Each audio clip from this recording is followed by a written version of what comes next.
The Los Angeles Lakers, the last team to win 3 championships in a row, the last team to three-peat.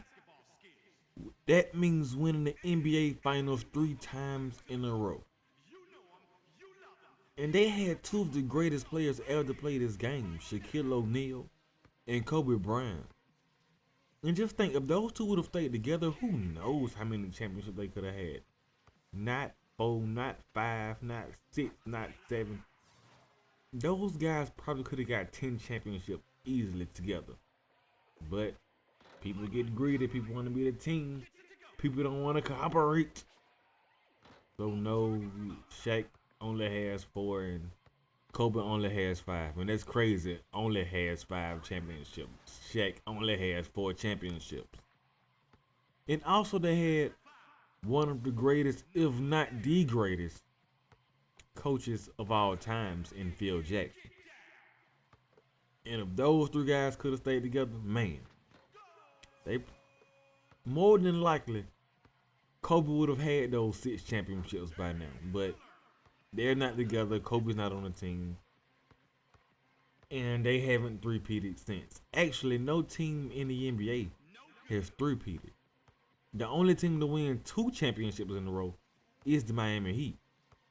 And the Miami Heat were exposed last year. The Pacers really exposed the Miami Heat.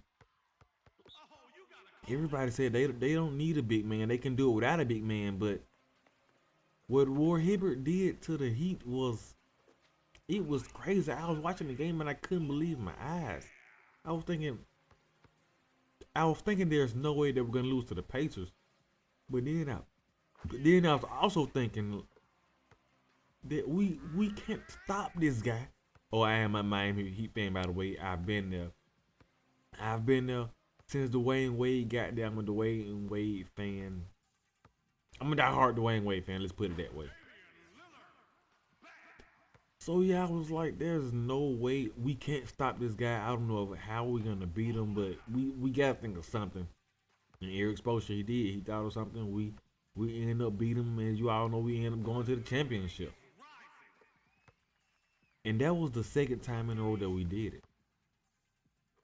In previous years, we got exposed by the bigger rebounding teams like the Chicago Bulls. The Chicago Bulls always out rebound us, but without Derrick Rose, I knew there was no way that they were gonna beat us. Nate Robinson did his thing, but he just wasn't enough. Nate Robinson just wasn't enough.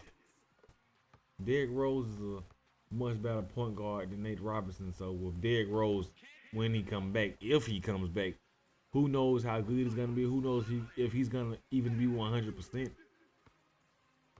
So I'll give them a chance. They have a chance to beat the Miami Heat. Well, I would have said that if we didn't acquire a guy named Greg Oden. If you guys don't know who Greg Oden is, he was a guy that was everybody thought was gonna be like the Nets Shaq. We thought Greg Oden was gonna be that Nets big man, the Nets great big man. He was actually drafted #1 overall over Kevin Durant. You're like, over Kevin Durant? Yes, he was drafted before Kevin Durant. Kevin Durant was #2 that year. Yeah, they look back. I bet the Portland Trailblazers looking back right now like, I wish we'd have got Kevin Durant, but you didn't. You got Greg Oden, so you got to live with your decisions. And they actually got Damian Lillard right now, who a guy that I think is really going to be a star in this league.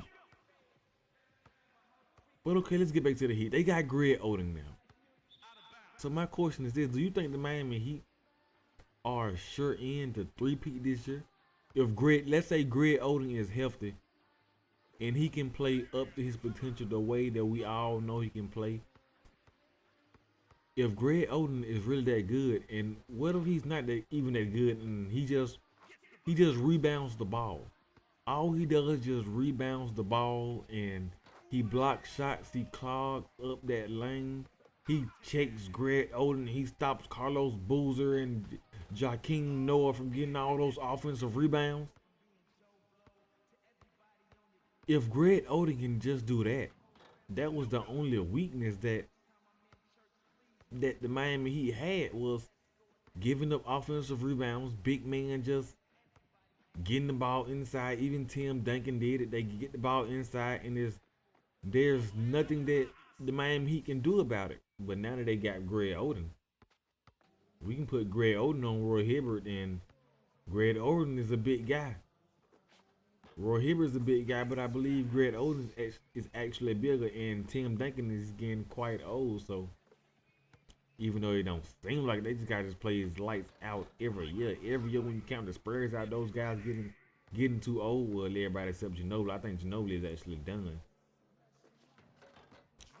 But those guys still seem to get it done. But with Greg Oden, if he's healthy throughout the whole season, even he probably don't even have to be healthy the whole season. Just be healthy during the postseason when we go up against the uh the Pacers and the Bulls. Long as he's there, I believe we have a silent chance to three-peat.